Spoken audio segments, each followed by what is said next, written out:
रियासत बिहार में मजलिस के लीडर अब्दुल का फायरिंग करके कत्ल। जी हाँ दोस्तों, रियासत बिहार में मजलिस इत्तेहादुल मुस्लिमीन के लीडर अब्दुल को फायरिंग करके हलाक कर दिया गया।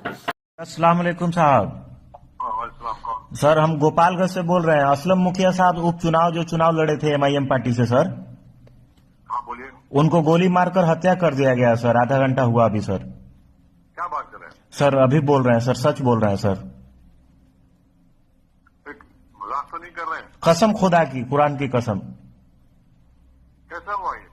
पता नहीं, एक बाइक सडनली बेचारे को हम लोग वो लोकसभा चुनाव के लिए वो आज बात कर रहे थे, मीटिंग वगैरह कर रहे थे लोग, उसके बाद गोली मार दिया गया उनको। अभी आधा घंटा पहले सदर अस्पताल में उनको रखा गया है। यह वाक़या पीर को बिहार के गोपालगंज ज़िले में पेश आया। अब्दुल जो 2022 में गोपालगंज ज़िमनी इंतखाबात में पार्टी के उम्मीदवार थे, उन्हें फायरिंग में ज़ख्मी होने के बाद इलाज के लिए हॉस्पिटल ले जाया गया, जहां उनका इंतकाल हो गया। ये हालिया दिनों में इस तरह का दूसरा वाक़या है जिसमें बिहार में AIMIM लीडर को गोली मारकर हलाक किया गया। सदर मजलिस बैरिस्टर असदुद्दीन ओवैसी ने उनके इंतकाल पर गहरे रंज का इजहार किया। उन्होंने अपने ट्विटर पैगाम में कहा कि गोपालगंज ज़िमनी इंतखाबात में रियासती सेक्रेटरी अब्दुल असलम मुखिया को गोली मारकर हलाक कर दिया गया है। अल्लाह से दुआ है कि उनके घर वालों को सब्र जमील अता फरमाए। पिछले साल दिसंबर में हमारे जिला सीवान के सदर आरिफ जमाल को गोली मारकर हलाक कर दिया गया था। सदर मजलिस ने चीफ मिनिस्टर बिहार पर तनकीद करते हुए कहा कि अपनी कुर्सी बचाओ, खेलों के मुकाबले से वक्त मिले तो कुछ काम भी करो। सिर्फ हमारे लीडर ही क्यों निशाने पर हैं? क्या उनके घर वालों को इंसाफ मिलेगा?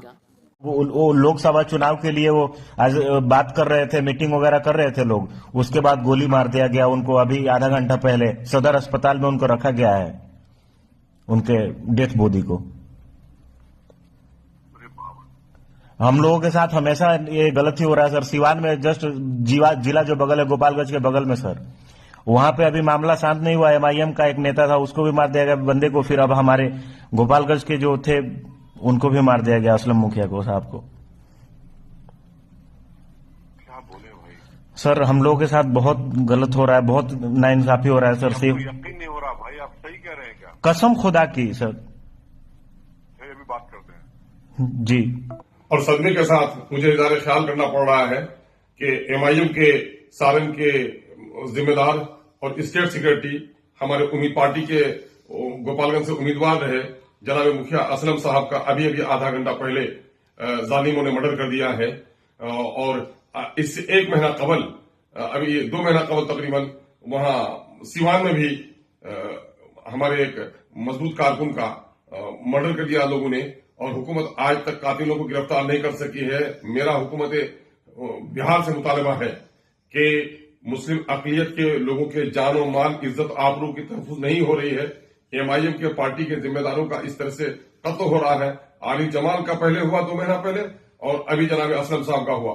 दोनों की पार्टी से मजबूत वाबस्तगी थी। हुकूमत वक्त से हमारा मुतालबा है कि कातिलों की फौरी तौर पर तलाशी की जाए और कातिलों को फांसी के फंदे पर लटकाया जाए और एमआईएम के कारकुनों को तहफ़्फ़ुज़ दिया जाए। हम लोगों ने पिछले दिनों से, पिछले कई महीनों से हुकूमत बिहार के तमाम तर महकमे से, डीजीपी से लेकर के आईजी सिक्योरिटी तक, होम सेक्रेटरी तक हम लोगों ने गुजारिश की है। मैंने मुख्यमंत्री को लिख करके दिया है कि हमारे लोग निशाने पर हैं और हमारे लोगों को तहफ़्फ़ुज़ फराहम कराया जाए, लेकिन हुकूमत ने तहफ़्फ़ुज़ फराहम नहीं कराया। वो वज़ीर आला का वादा है कि क्राइम से, करप्शन से और कम्युनिज्म से हम कोई समझौता नहीं करेंगे। वज़ीर आला मोहतरम से हम गुजारिश करते हैं कि फौरी तौर पर इन कातिलों की गिरफ्तारी हो और ऐसे लोगों पर SIT करके फौरी तौर पर ऐसे लोगों को फांसी की सजा दी जाए। हम हुकूमत वक्त से शदीद तरीन मुतालबा करते हैं कि बिहार में अकलियतों के जान माल, इज्जत व आबरू और बिलखुसूस एमआईएम के लोगों के तहफ़्फ़ुज़ का सामान करें।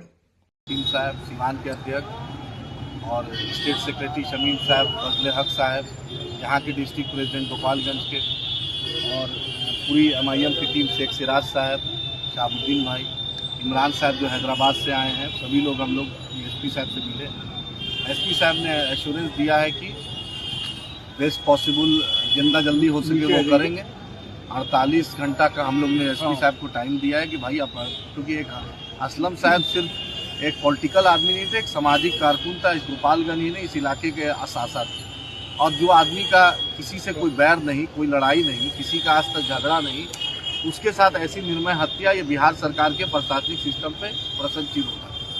एक परसों आप पिछले महीना आरिफ जमाल साहब से चले गए, अभी ये चले गए। आखिर नीतीश सरकार क्या करना चाहती है? अगर नीतीश जी के पास एज फैक्टर नहीं हो रहा है तो नीतीश जी इस्तीफा दे। आपका डीएम एसपी नहीं सुन रहा है, या होम सेक्रेटरी नहीं सुन रहा है, या डीजीपी नहीं सुन रहे हैं। आपके बारे में 2005 में जो छवि थी लॉ एंड ऑर्डर में, आप बोलते हैं हम समझौता नहीं करते हैं। यहाँ एक सामाजिक कारकुन की, पॉलिटिकल कारकुन की, जो पार्टी का स्टेट सेक्रेटरी है, उसकी हत्या हो जाती है।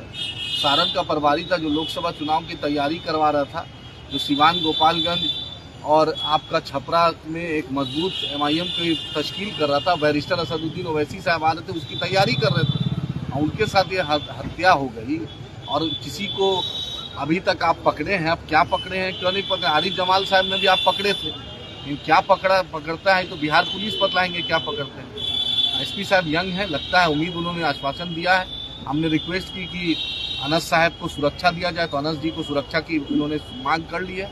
फॉरेंसिक टीम को और एलआईयू और लोकल इंटेलिजेंस को भी उन्होंने वो किया है। उम्मीद है कि जिला प्रशासन इसको करेगा, नहीं तो बैरिस्टर असदुद्दीन ओवैसी साहब, अख्तर साहब तो आ रहे हैं, बैरिस्टर साहब भी आएंगे, फिर यहाँ के होम सेक्रेटरी साहब से हम लोग मिलेंगे, और थोड़ा सा हम लोग यहाँ के जो होम सेक्रेटरी हैं और दूसरे पदाधिकारी, हम उनसे मिलेंगे, उनसे अपनी बात रखेंगे। एमआईएम तो डरने वाली है नहीं। अगर कोई डराना चाहता है तो हम डरते सिर्फ अपने अल्लाह से हैं, झुकते हैं अपने अल्लाह के आगे। हम ना डरेंगे ना झुकेंगे, हम प्रशासन से मौत दबाना ये। दोस्तों, इस पर आपकी क्या राय है कमेंट करके ज़रूर बताइए और इस वीडियो को लाइक और शेयर भी कर दीजिए।